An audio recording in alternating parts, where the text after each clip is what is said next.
El Sermón del Monte. David Martin Lloyd Jones. Capítulo 8. Las piedras de toque del apetito espiritual. En el capítulo anterior tratamos del versículo 6 en general.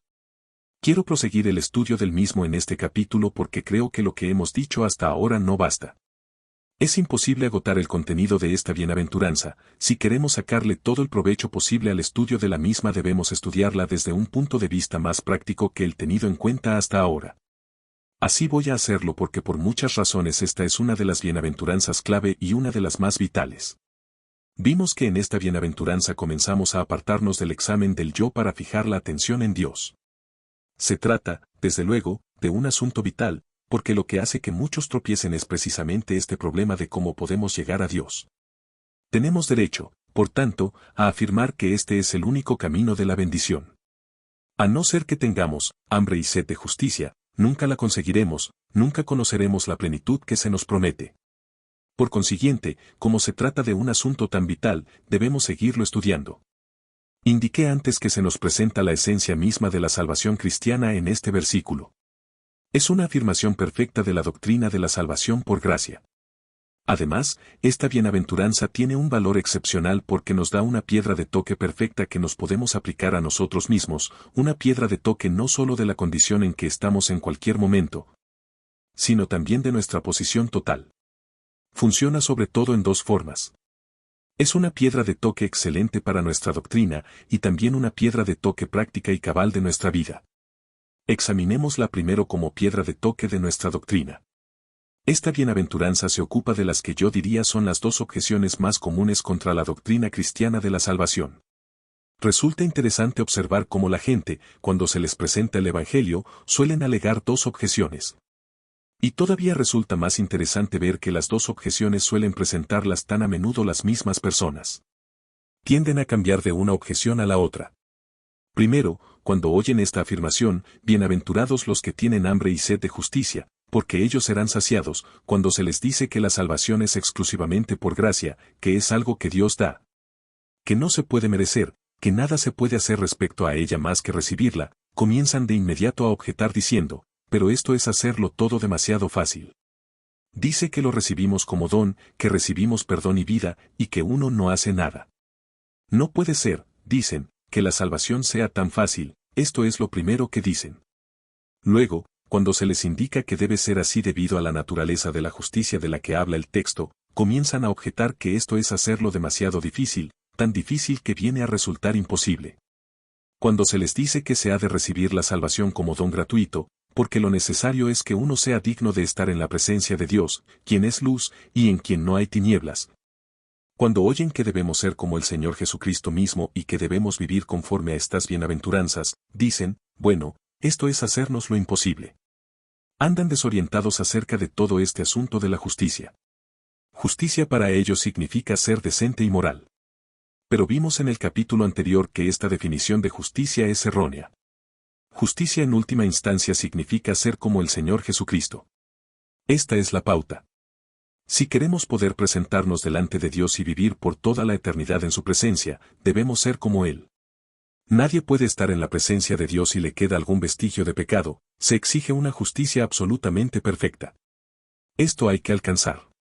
Y, desde luego, en cuanto caemos en la cuenta de esto, entonces vemos que no lo podemos conseguir por nosotros mismos, y que por tanto debemos recibirlo como pobres, como quienes nada tienen, como quienes lo aceptan como don enteramente gratuito.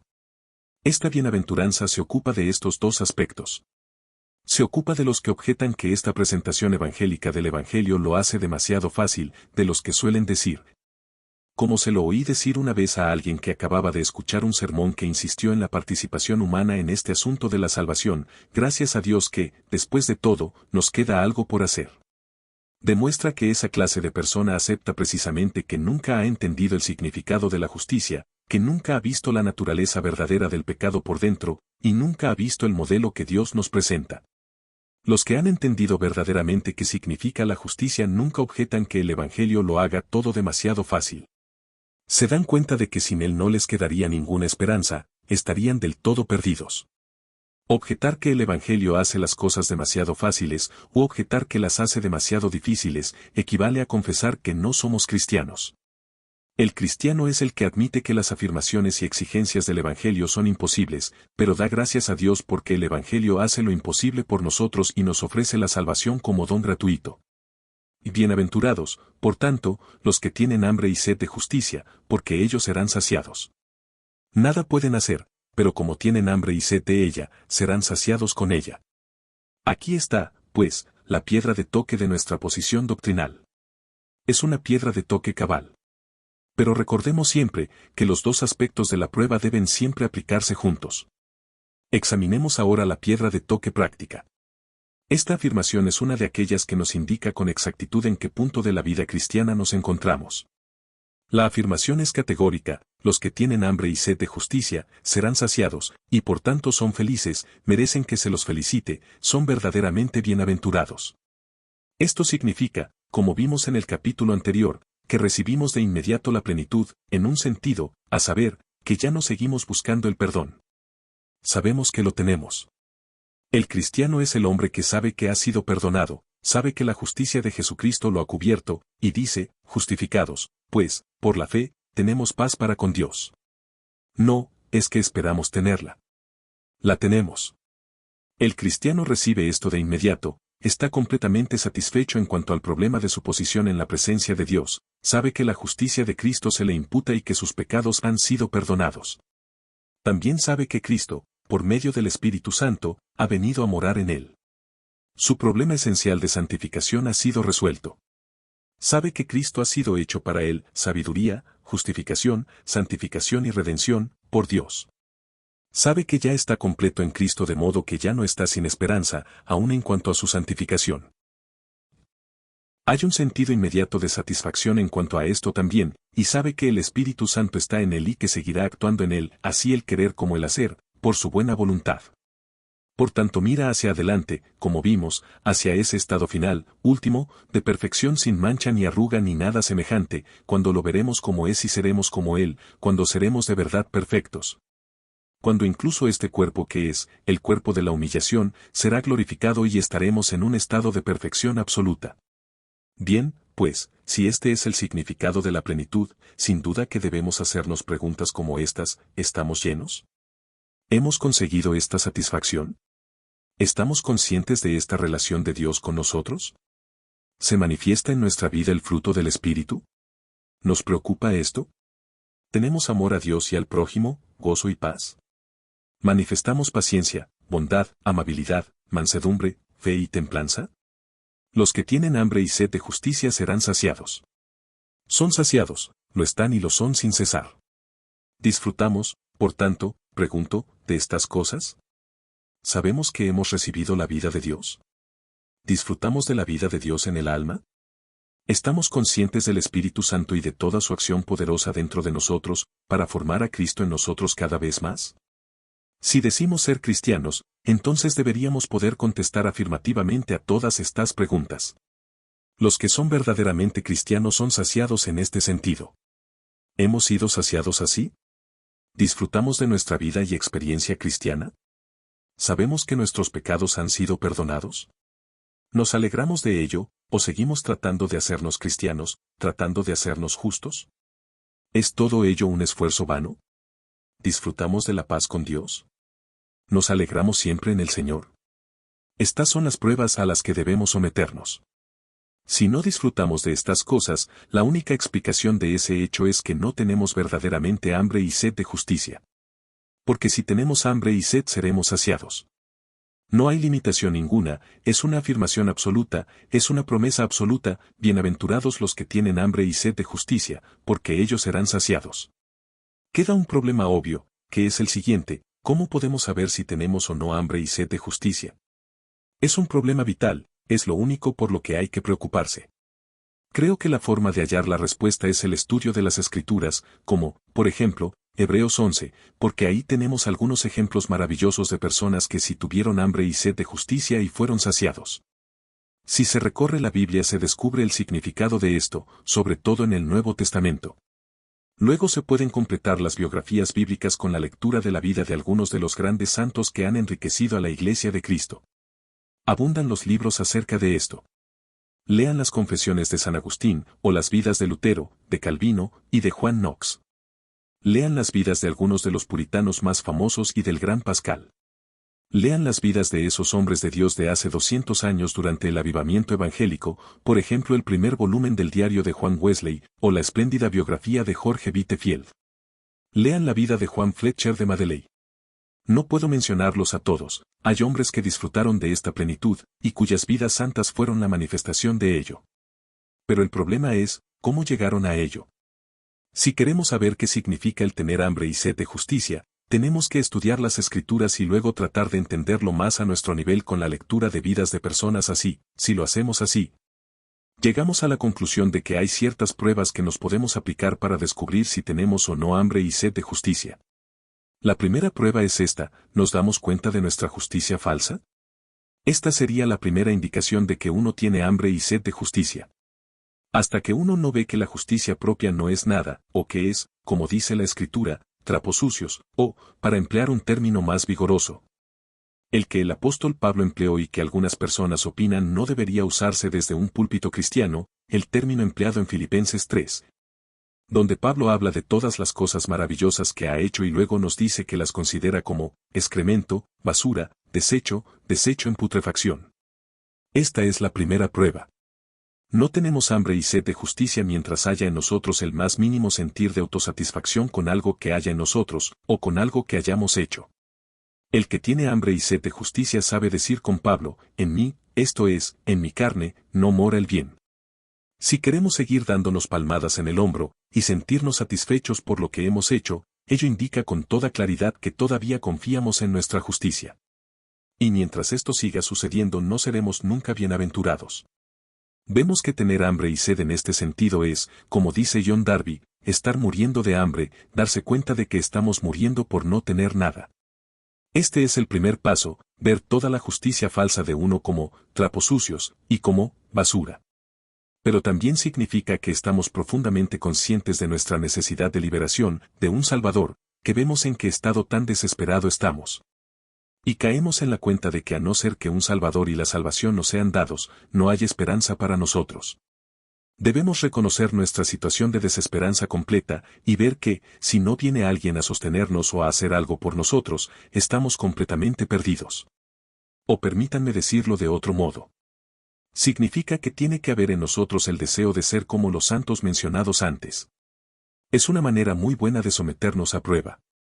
¿Anhelamos ser como Moisés o Abraham o Daniel o cualquiera de esos hombres que vivieron en la historia de la Iglesia y que hemos mencionado antes? Debo, sin embargo, advertir algo porque es posible querer ser como estas personas en una forma errónea. Se puede desear disfrutar de las bendiciones que ellos disfrutaron sin desear realmente ser como ellos. Hay un ejemplo clásico de esto en el relato del falso profeta llamado Balaam. Recuerdan que dijo: muera yo la muerte de los rectos, y mi postrimería sea como la suya. Balaam quería morir como los justos, pero, como un sabio puritano observó, no quería vivir la vida de los justos. Esto nos ocurre a muchos de nosotros.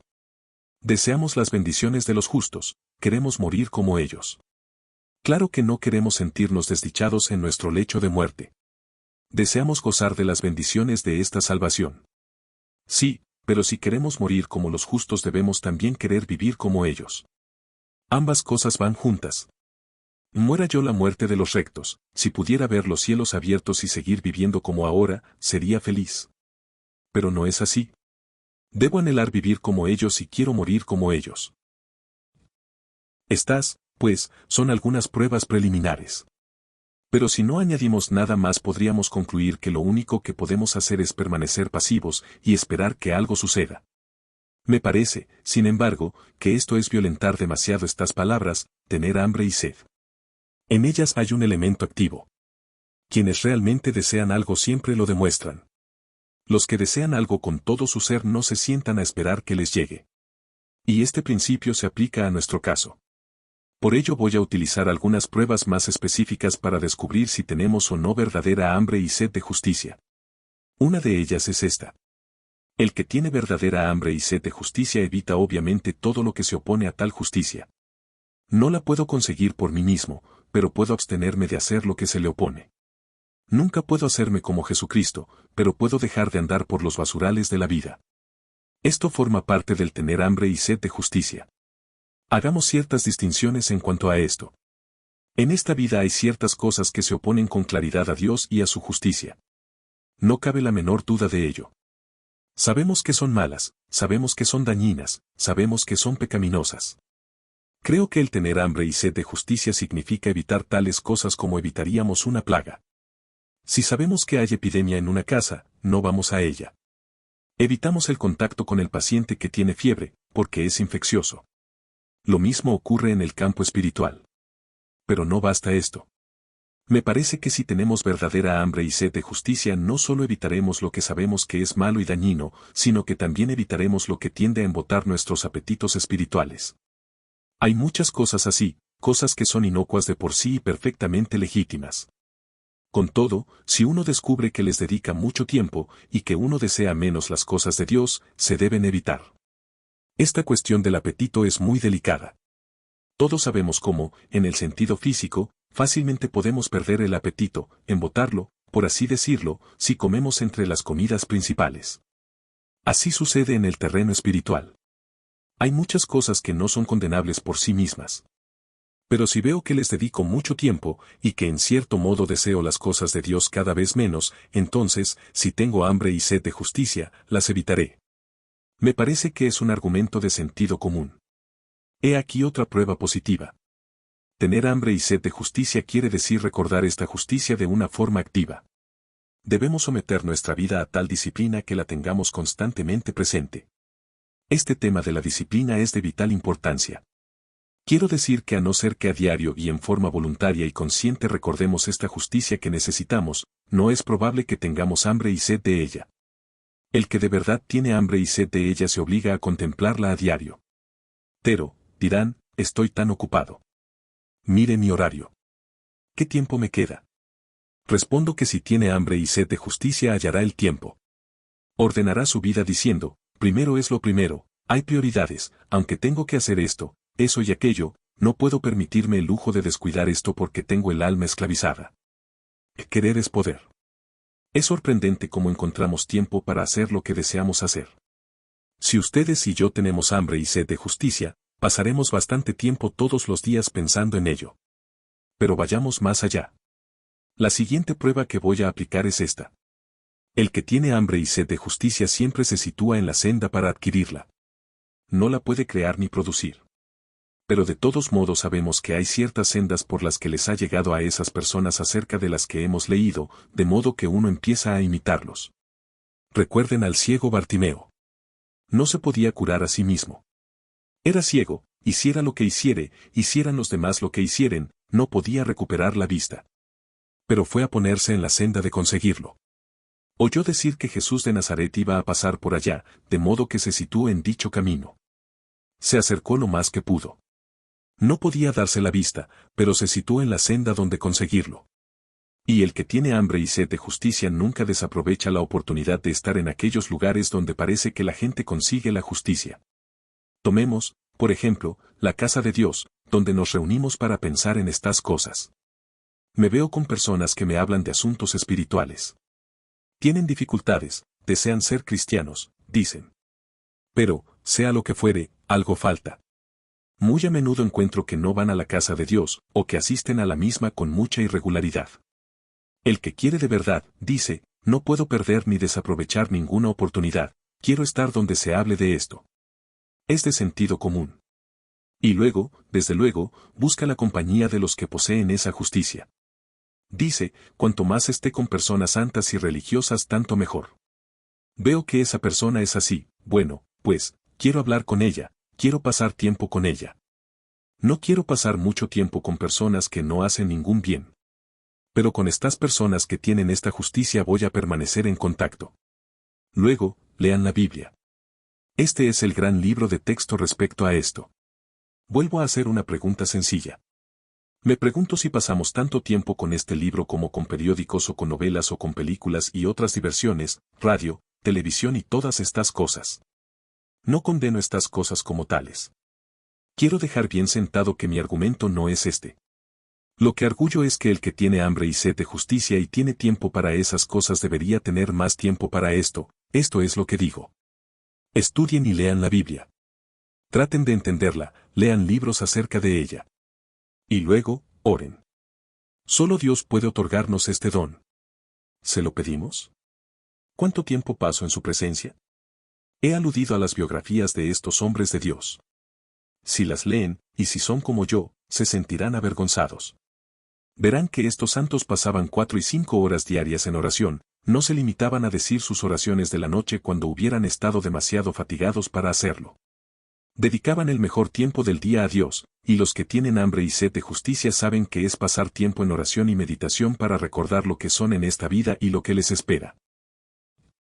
Y luego, como ya he dicho, hay que leer biografías de santos y todos los libros que puedan acerca de estos temas. Así actúa el que desea de verdad la justicia, como lo he demostrado con los ejemplos dados. Tener hambre y sed de justicia es hacer todo esto y, una vez hecho, darse cuenta de que no basta, de que no producirá esa justicia. Los que tienen hambre y sed de justicia viven desesperadamente. Hace todo esto, buscan la justicia por todas partes, y con todo saben que esos esfuerzos no la producirán. Son como Bartimeo o como la viuda inoportuna de la que habló el Señor. Vuelven una y otra vez a la misma persona hasta conseguir lo que quieren. Son como Jacob en lucha con el ángel. Son como Lutero, que ayunaba, juraba y oraba, pero no hallaba, pero quien prosiguió en la senda de su inutilidad hasta que Dios se la dio. Lo mismo ha ocurrido con los santos de todas las épocas y países. No importa a quién miremos. Lo que sucede es esto, solo cuando se busca esta justicia con todo el ser se llega a encontrar. No por uno mismo. Pero los que se sientan a esperar y nada hacen nunca la consiguen. Este es el método de Dios. Dios, por así decirlo, marca el paso. Hemos hecho todo lo posible, y con todo seguimos siendo pecadores miserables, y luego vemos que, como niños pequeños, hemos de recibir la justicia como don gratuito de Dios. Muy bien, estas son las formas de demostrar si tenemos hambre y sed de justicia o no. ¿Es el deseo mayor de la vida? ¿Es el anhelo más profundo del ser? Puedo decir con sinceridad y honestidad que lo que más deseo en este mundo es conocer a Dios y ser como el Señor Jesucristo, liberarme del yo en todas sus manifestaciones y vivir solo. ¿Siempre y totalmente para su honor y gloria? Concluyo este capítulo con una palabra más acerca de este aspecto práctico. ¿Por qué debería ser este el deseo mayor de todos nosotros? Respondo así. Los que carecen de esta justicia de Dios siguen bajo su ira y van a la perdición. El que muere sin haber sido revestido de la justicia de Jesucristo va a parar a la destrucción total. Esto enseña la Biblia. La ira de Dios mora en él. Solo esta justicia nos hace justos delante de Dios y nos lleva al cielo para estar con Él por toda la eternidad. Sin esta justicia estamos perdidos y condenados. Cuán sorprendente que no sea este el deseo supremo de la vida de todos. Es la única forma de ser bienaventurados en esta vida y en la venidera. Permítanme presentarles el argumento de la odiosidad total del pecado, eso que es tan deshonroso para Dios, eso que es tan deshonroso en sí mismo, y deshonroso incluso para nosotros. Si viéramos todo aquello de lo que somos constantemente culpables delante de Dios, delante de su santidad absoluta, lo odiaríamos como Dios lo odia. Esta es la razón básica para tener hambre y sed de justicia, la odiosidad del pecado. Lo digo finalmente de una manera positiva. Si conociéramos algo de la gloria y maravilla de esta vida nueva de justicia, no desearíamos nada más. Miremos, por tanto, al Señor Jesucristo. Así habría que vivir la vida, así deberíamos ser. Si pudiéramos comprenderlo. Miremos las vidas de sus seguidores. ¿No les gustaría vivir como ellos? ¿No les gustaría morir como ellos? No hay ninguna otra clase de vida que se le pueda comparar, santa, pura, limpia, con el fruto del Espíritu manifestándose como amor, gozo, paz, paciencia, benignidad, bondad, fe, mansedumbre, templanza, ¡qué vida! Ese hombre merece el nombre de hombre, así debería ser la vida. Si comprendemos todo esto de verdad, no desearemos nada más, seremos como el apóstol Pablo y diremos, a fin de conocerle, y el poder de su resurrección, y la participación de sus padecimientos. Llegando a ser semejante a él en su muerte, si en alguna manera llegase a la resurrección de entre los muertos, ¿desea esto? Muy bien, pedid, y se os dará, buscad, y hallaréis, llamad, y se os abrirá. Porque todo aquel que pide, recibe, y el que busca, halla, y al que llama, se le abrirá. Bienaventurados los que tienen hambre y sed de justicia, porque ellos serán saciados, con toda la plenitud de Dios.